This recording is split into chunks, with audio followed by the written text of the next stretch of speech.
Business requirement document के पहले पहलू पे हम इस वीडियो में चर्चा करेंगे। कंसेंट की लाइफ साइकिल क्या होनी चाहिए ministry of electronics and IT के बिजनेस रिक्वायरमेंट डॉक्यूमेंट के हिसाब से। मेरे यूट्यूब चैनल पे आपका स्वागत है, जिस पे आप रोज डेटा प्रिवेसी पे नया कंटेंट देखते हैं। और आज हम बात करेंगे कि एक कंसेंट की क्या लाइफ साइकिल होनी चाहिए, कैप्चरिंग से लेके विड्रॉल तक की। सबसे पहले कैप्चरिंग की बात करते हैं। क्लियर कट, साफ सुथरा दिखने वाला फॉर्म जो समझा सके कि आप क्यों पर्सनल डेटा मांग रहे हैं, क्या एग्जैक्ट आपका पर्पस है, जिससे कि बंदा उस पर्पस को समझ के फ्रीली आपको अपना कंसेंट दे सके कि हाँ, मुझे इस पर्पस के लिए जो आप डेटा मांग रहे हैं, मुझे इसमें मेरी मंजूरी है, ये लीजिए। ग्रैन्युलर होना चाहिए, एक एक सर्विस के लिए अलग अलग आराम से मार्क किया हुआ, और अनएम्बिगुअस, कहीं हम कोई मिक्सचर, कोई कंफ्यूजन नहीं है।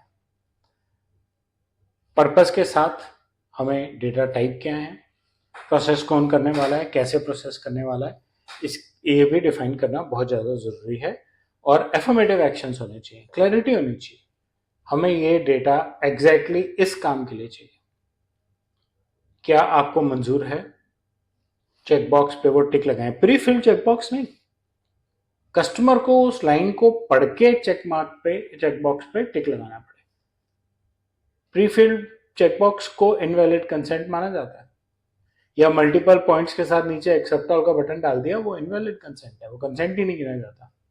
हर पॉइंट, हर डेटा पॉइंट के लिए ग्रैन्युलर कंसेंट होना जरूरी है, क्योंकि भारत में लैंग्वेजेस बहुत हैं, डायलेक्ट्स बहुत हैं, तो अकॉर्डिंगली आपका जो फॉर्म है उसको मल्टी लैंग्वेज भी होना चाहिए और क्लियर लैंग्वेज के साथ होना चाहिए। रीडेबिलिटी इजी हो, समझाने के लिए इमेजेस की जरूरत है तो आप इमेजेस भी इस्तेमाल करें। फिर उस कंसेंट को कलेक्ट करने के बाद आप स्टोर करेंगे, कहीं ना कहीं। कहाँ स्टोर करेंगे? एक अच्छी रिडंडेंट स्टोरेज पे। क्या सिर्फ कंसेंट स्टोर करेंगे? नहीं, आपको मेटा डेटा भी चाहिए। कंसेंट किस टाइम मिला, क्यों, क्या पर्पस था, किस लिए आपने एक कंसेंट लिया, कंसेंट की वर्जन, उसकी एक इम्यूटेबल ऑडिट ट्रेल जो ब्रेक ना की जा सके, जिसमें से कुछ डिलीट ना किया जा सके, ऐसी immutable audit trail, unique identifiers. और कंसेंट डेटा को एक रिडंडेंट स्टोरेज में स्टोर करना जरूरी है, एनक्रिप्ट करके रखना है, एक्सेस कंट्रोल्स होने चाहिए, बैकअप्स होने चाहिए। हर कोई आदमी उसको एक्सेस ना करे, सिर्फ जो रिस्ट्रिक्टेड आदमी है, ऑथराइज्ड आदमी है, वही उसको एक्सेस कर सके। कंसेंट का एक डैशबोर्ड, ये भी मैंडेटरी है। डैशबोर्ड में विड्रॉल की और डिसेबलिंग की फैसिलिटी होना बहुत जरूरी है। यूजर लॉग इन करे अपने डैशबोर्ड में और देख सके कि उसने किस चीज का कंसेंट दिया हुआ है, वो कहाँ कहाँ यूज हो चुका है, करेंटली कहाँ यूज हो रहा है। वो चाहे तो डिसेबल कर दे, मुझे फिलहाल के लिए कंसेंट को नहीं अलाउ करना, और चाहे तो रिवोक कर ले, जिसे आप विड्रॉल भी कहते हैं। वापस ले लिया मैंने कंसेंट। और इन सब चीज़ों की लॉगिंग होनी चाहिए। डैशबोर्ड व्यू भी मैंडेटरी है, इससे आपको ट्रांसपेरेंसी मिलती है, रियल टाइम एक्सेस मिलता है कंसेंट में। लाइफ साइकिल व्यू क्या है कंसेंट का ओवरऑल? आपने कंसेंट लिया, free, informed, purpose based, granular point wise, no pre checked forms, no accept all buttons, आपने एक वैलिड कंसेंट ले लिया, वेरी गुड। उसके बाद आप उसको एक रिडंडेंट स्टोरेज पे स्टोर करेंगे,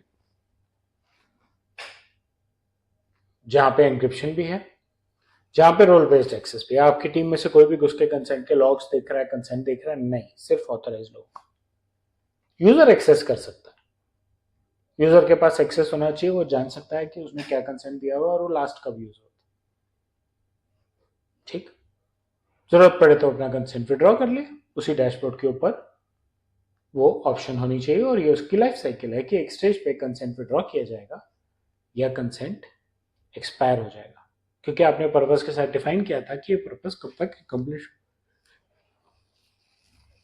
उसके बाद ऑडिट लॉग, आप ऑडिट कर सकते हैं कंसेंट कब तक है और कैसे मैनेज किया जा रहा है। हर एक स्टेज यूजर को विजिबल होनी चाहिए, एक्सेस करके जान सके कि उसका कंसेंट की क्या यूटिलाइजेशन हो रही है। उसको ट्रेसेबल होना चाहिए, पीछे क्या क्या हो चुका है, आगे क्या एक्सपेक्टेड है। इसी से आप कंसेंट मैनेजमेंट पे और यूजर की प्राइवेसी पे ट्रांसपेरेंसी और कंट्रोल बना सकेंगे। और ये आपकी legal teams, technical teams, user interface बनाने वाली टीम्स जो हैं, आपके डेवलपर्स हैं, ये उनकी एक जॉइंट एक्टिविटी है कि वो एक फ्री और फेयर कंसेंट लेने के लिए एक अच्छा साफ सुथरा फॉर्म बना सकें, साफ सुथरा मैकेनिज्म बना सकें। लाइफ साइकिल पे सिर्फ इतना ही। आने वाले दिनों में हम मेडी के इस डॉक्यूमेंट को और आगे डिटेल में डिस्कस करेंगे, इसलिए मेरे चैनल से बने रहिए, सब्सक्राइब कीजिए और अपना फीडबैक कमेंट सेक्शन में शेयर कीजिए। धन्यवाद।